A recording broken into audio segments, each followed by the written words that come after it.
उपमुख्यमंत्री अजित पवार आणि माजी खासदार सुरेश कलमाडी एकाच मंचावर पाहायला मिळाले। पुणे फेस्टिवलला अजित पवारांची उपस्थिती होती आणि याच वेळेला अनेक वर्षांचं वैर विसरून दादा कलमाडींसोबत पाहायला मिळाले। अपडेट जाणून घ्यात मंदार गुंजारे आपल्या सोबत आहे। मंदार, हे चित्र पाहून काय सांगशील? हे चित्र गेल्या अनेक वर्षांपासून पुणे आणि अजित पवार आणि सुरेश कलमाडी यांच्यामध्ये जे राजकीय वैर पाहिलं ते राजकीय वैर संपुष्टात आल्याचं दर्शवणार आहे। सुरेश कलमाडी सक्रिय राजकारणातून बाजूला आहेत आणि या एका सांस्कृतिक कार्यक्रमाच्या निमित्ताने त्यांनी अजित पवारांना आमंत्रित केलेलं आहे। अजित पवार देखील सपत्नीक या कार्यक्रमाला उपस्थित आहेत। पुणे फेस्टिवलच्या निमित्ताने पुण्यात वेगवेगळ्या कार्यक्रमांचं 35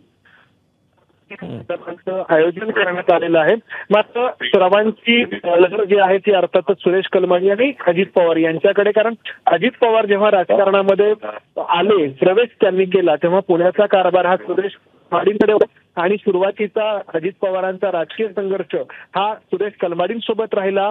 हा संघर्ष इतका टोकाला गेला की राज्यामध्ये काँग्रेस आणि राष्ट्रवादी काँग्रेसचं सरकार असताना देखील पुणे महापालिकेची सत्ता सुरेश कलमाडींकडून काढून घेण्यासाठी अजित पवारांनी त्यावेळी भाजप आणि शिवसेनेसोबत पुणे पॅटर्न अस्तित्वात आणला आणि त्यानंतर सुरेश कलमाडी यांना लोकसभेच्या निवडणुकीत पराभूत करण्यासाठी अजित पवारांनी प्रयत्न केले, असाही आरोप कलमाडींनी केला। अजित पवारांकडून देखील वेळोवेळी आरोप प्रत्यारोप झाले आणि यातून पुण्याचे अनेक वर्ष पालकमंत्री राहिलेले अजित पवार कधीही पुण्यातील या पुणे फेस्टिवलकडे फिरकले नाहीत, तर कोणी राष्ट्रवादीचा नेता या पुणे फेस्टिवलकडे फिरकला।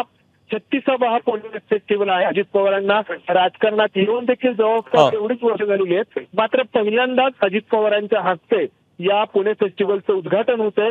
यातून आपल्याला लक्षात येईल की हा अजित पवारांनी उपस्थिती लावलेला हा कार्यक्रम किती वेगळा आहे।